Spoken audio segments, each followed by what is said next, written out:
Олай болса, қымбат телекөрермен, бүгінгі бағдарлама қонағымызбен таныс болсақ, нөмірі 267 орта мектебінің көркем еңбек пәнінің мұғалімі Сағыныш Стамшаева ханым. Сағыныш ханым, студиямызға қош келдіңіз. Көңіл күйіңіз қалай? Қайырлы күн, көңіл күйім өте жақсы. Жақсы, енді осындай көңіл күймен алғаш сауалыма көшсем, сабақта қандай ұлттық қол өнер түрлері үйретіледі? Сабақ барысында ши орау, кесте тігу, кілем тоқу, яғни тоқыма тоқу деген сияқты осындай қолөнер, ұлттық қолөнерлермен айналысамыз, балаларға үйретеміз. Жалпы қол өнер мен заманауи технологияны қалай ұштастырасыздар? Қолөнер мен заманауи технологияны біріктіру үшін дизайн бағдарламалары, 3D бағдарламалар бар, яғни эскиздерді осы жаңа платформалар арқылы құрастырып, оқушыларға бірге жұмыс жасаймыз. Мысалы, мына қоянның эскизін алатын болсақ, соны компьютерде жасап аламыз да, одан кейін практика кезінде қолымызбен жасаған кезде осы екі бағытты бірге байланыстырамын. Өте жақсы. Енді апай, сабақ барысында оқушылардың шығармашылығын дамыту үшін қандай әдістерді қолданасыздар? Сабақ барысында оқушылардың шығармашылығын әдістерді қолдану үшін, қызығушылығын арттыру үшін топтық тапсырма, жеке тапсырма, шығармашылық жобалар, сосын осы жаңағы балаларға сайыстар, байқаулар арқылы қызығушылығын арттырамын. Сабақ барысында сіздер басым көпшілігі қандай материалдарды жиі қолданасыздар?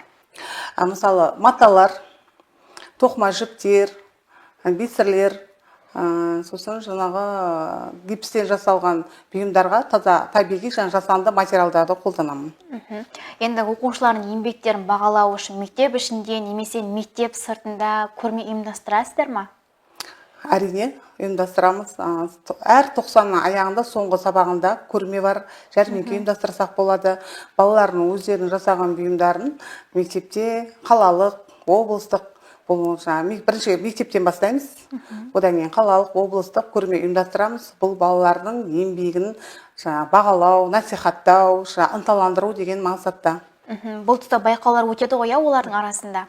Иә, орындар беріп кішкене ынталандырамыз. Енді қазір 21 ғасыр интернеттің, яғни робот техникаларын дамыған заманы.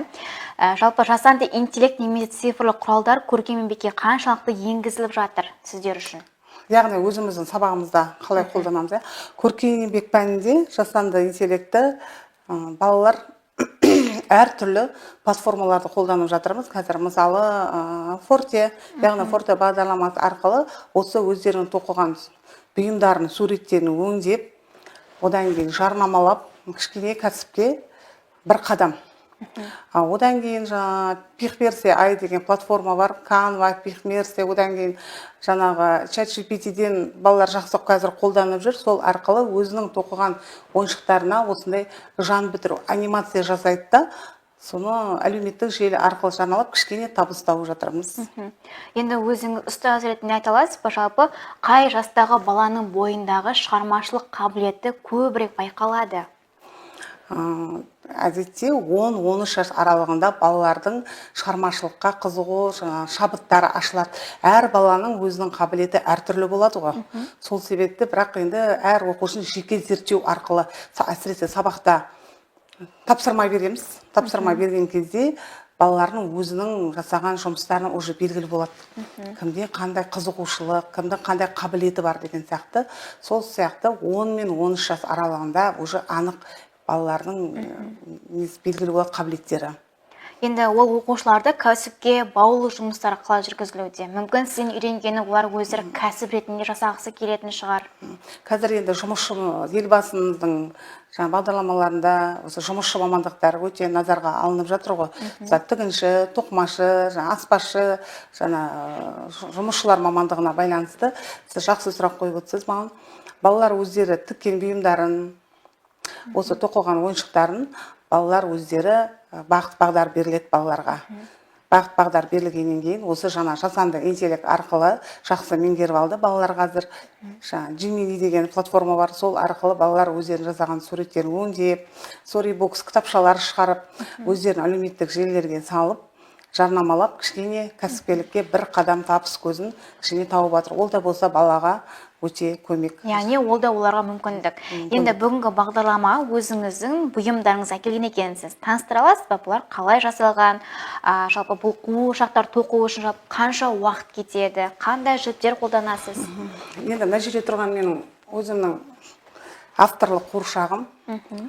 Бұл қуыршақты ең бірінші денесін ойлап тауып аламыз. Одан кейін әр бөлшегінің көйлегін, тесмаларын, одан кейін көзі, мысалы көзін көбісі вышивкамен жасайды, кестелеп жасайды. Ал мен қазіргі заманауи технологиялар пайдаланып, термонаклейканы пайдаландым. Одан кейін шашы да балаларға зияны тие ме, тимей ме, бала аузына салса шашы қалай болады?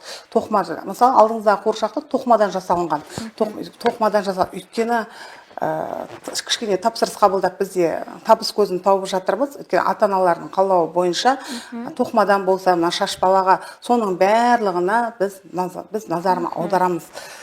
Енді жаңа сатып атып айттыңыз ғой өзіңіз. Нарықтағы бағасы қалай бұлардың?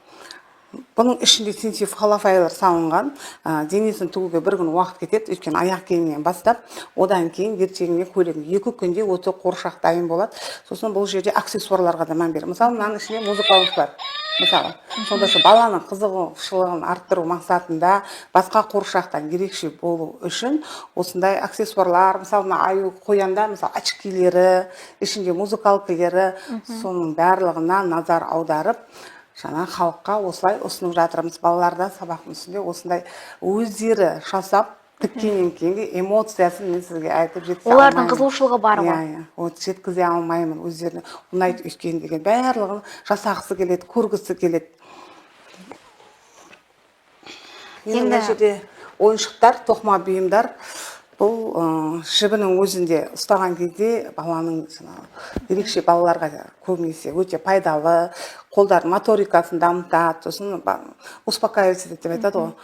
Тынышталдырады деген сияқты, аксессуарларына, көздеріне, мына түстің киімдерлігіне, оның барлығына назар аударамыз. Қараңызшы, қандай. Енді бұны жасау үшін қанша уақыт кетті? Бұны денесіне азаннан кешке дейін, егер қолы бос адам болса, бұны бір күнде ғана тоқып тастайды. Егер өзінің жұмысы, мемлекеттік өзінің жұмысы болса, денесіне бір күн кетеді, киіміне, ертеңіне жаңағы әдемілеу, безендіру, сәндеу деген сияқты, мысалы, осыған жаңағы 2 күнде осы қуыршақтар дайын болады. Енді Сағыныш ханым, бұл жіп өте ерекше жіп деп айттыңыз. Жіптің аты қалай бұл? Біздің аймақта табылатын бұл жіптер? Жіптерді біз осы Қызылорда қаласына отырардың аса фурнитура магазинінен сатып аламыз.